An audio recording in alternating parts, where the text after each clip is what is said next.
Lahat ng account ko nagbalik epic na naman. Pero ikaw, hindi pa rin niya binabalikan. Isa lang daw sabi ni Chang'o. Hindi mo sila mapipigilan, baka nakakalimutan mo nasa epic tayo. Mabuti na nga lang yung S5 marunong magbigay. Pero yung mga kalaban namin may kanya-kanyang buhay. Dumalaw agad sa akin si Dairot, aba magandang simula ito. Mas maganda pa sa crush mong hindi naman ikaw ang gusto. Harangin agad natin yung kalaban para hindi siya makapag level 4. Natulala na lang si Vic sana all nang matikman niya ang SS emote recall. Hinihintay ko lang siya ditong lumalim para mabigyan ulit. Kapag lamang ka na sa kalaban, ilabas mo na ang lahat ng natatago mong kulit. Pero ewan ko ba, wala namang dahilan yung flicker ko, bigla ko na lang ginamit. Baka naman nasusobrahan na ako sa crab. Nahihilo na yata ako dahil sa high blood. Nakatakas pa siya dito nakapag-flicker. Kaya ang ginawa ko, pinush ko na lang yung tower. Huwag yung crush mo ang lagi mong inaabangan dumaan. Ang abangan mo kung saan pupunta yung kalaban. Sabay gamitan mo agad ng ultimate tadyak pang kalawakan. Kesa naman ikaw ang gamitin, tapos sa huli hindi ka naman ipaglalaban. Pwede ka rin gumamit ng mga nakakagulat na sipa para hindi ka na magulat pag iniwanan ka niya bigla. Wala na akong skill, nagamit ko na lahat. Kalma muna tayo, wag masyadong atat. Buti pa nga dito sa ML, hinahabol-habol ka. Pero siya, pag iniwanan mo, hindi siya maghahabol.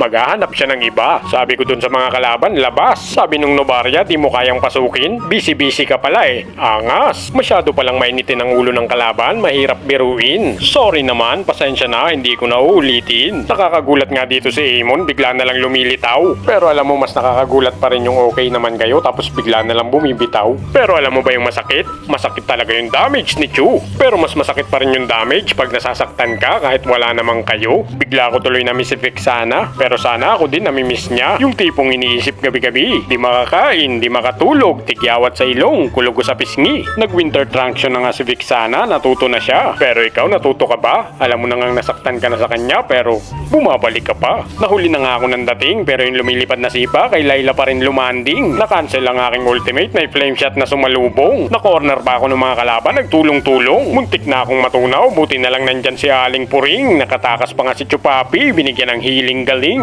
Sabay ikot sa damuhan para hindi nila ako mapansin. Si Novaria talaga yung target ko dito, masyadong mainit ang ulo sa akin. Nandito nga siya sa mid, kaya napasigaw na lang ako ng huli ka balbon. Dalawa na lang ang natitira, paano kayo ngayon? Kaya na tong tapusin pag ganito yung sitwasyon. Ang sarap ng feeling, parang nagbakasyon. Huwag niyong kakalimutan si Lord, kailangan nating pasalamatan. Pero yung Lord dito, kailangan muna nating pigilan. Wala nang pipita sa atin dyan, kaya wag na kayo magmasid-masid. Rekta na tayo sa mid. Sugod mga kapatid. Abay sugod talaga malala habang tulog pa sila. May minions kaming kasama, yan yung pinakamahalaga. Yung taong balete na lang natitira, sisipahin ko na. Ibuhos nyo lahat ng skill nyo, wag kayong magtitira. Tunaw ng napakasarap, sabay tower lock agad. Si Amon hindi yan naabot, mabagal yan maglakad. Tuluyan ang nabasag ang kanilang tower dahil walang forever. Kaya naman panalo na yung mga winner. Victory!